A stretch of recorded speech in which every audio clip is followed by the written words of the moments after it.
Now, from your weather authority, meteorologist Cody Bailey.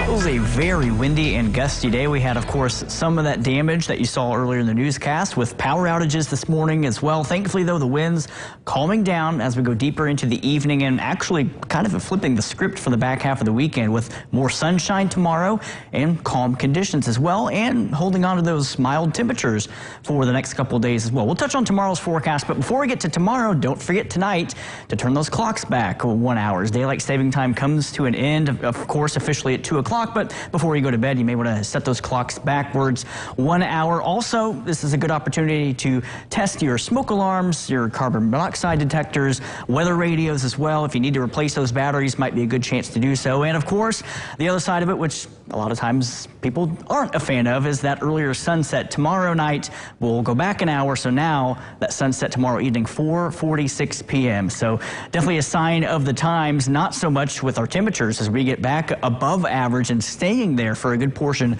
of next week. And technically, for at least another half hour, part of the tri-state still under a wind advisory until 7 o'clock Central or Eastern time zone counties. That goes until 8 o'clock, pretty much for those areas along the US 50 corridor and then along and east of Highway 231 on the eastern fringe. But of course, it was a very gusty, very windy day today, and dreary overall with the clouds holding on as well. But I mentioned before the break, we had a peak gust at the airport in Evansville of 51 miles per hour, 45 miles per hour for that gust at the airport just outside of the city limits of Henderson and all across the tri-state. Again, that's why everyone was under that wind advisory. Thankfully, still a little breezy out there for part of the area, but winds considerably lighter right now compared to where they were through last night and this morning. And in fact, a calm scene outside as we take a live look of downtown Owensboro towards the Blue Bridge from our roofclaim.com tower camera, and on the US 41 strip in Henderson, looking down on the lights in the city of Henderson and towards downtown Evansville off into the distance. That's our Heads Construction tower camera, where temperatures holding steady right now. That cold front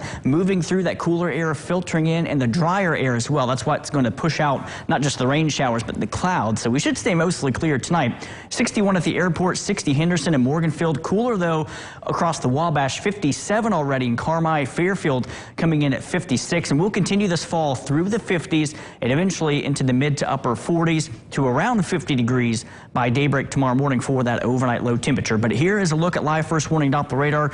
Dry and also clear for most of the tri-state, but the actual cold front just moving out of the eastern tier of the tri-state, and that's triggering a few showers and some moderate rainfall as well as it pushed through parts of southeastern and southern Hancock County. Now out of the viewing areas, you see riding just outside of Hardinsburg, outside of going into Breckenridge County, just outside of the tri-state. But parts of Ohio, Muhlenberg counties as well, picking up on some of that heavier rainfall that moved out towards the east. Definitely some beneficial rains, but really not the type of event that's going to put a dent in the drought conditions that most of the tri-state dealing with. Any of these blue areas, that's roughly about 1/4 of an inch to 3/10 of an inch. You get to these green shades across western portions of the tri-state. That's upwards to a 1/2 inch to nearly an inch of rain, which is definitely beneficial. And with the rain that we've had, again, nothing impressive, but it has been enough to at least change our river levels, which have been very low the last couple of weeks.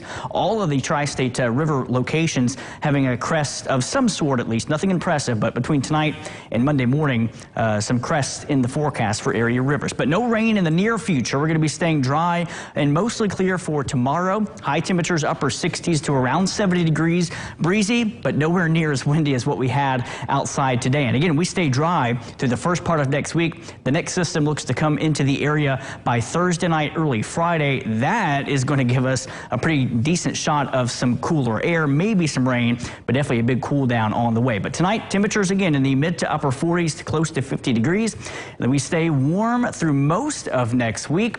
And again, that cold front coming through Thursday night and Friday, knocking us below normal and turning very chilly by this time next week. Highs on Saturday, not even getting close to 50 degrees. All right.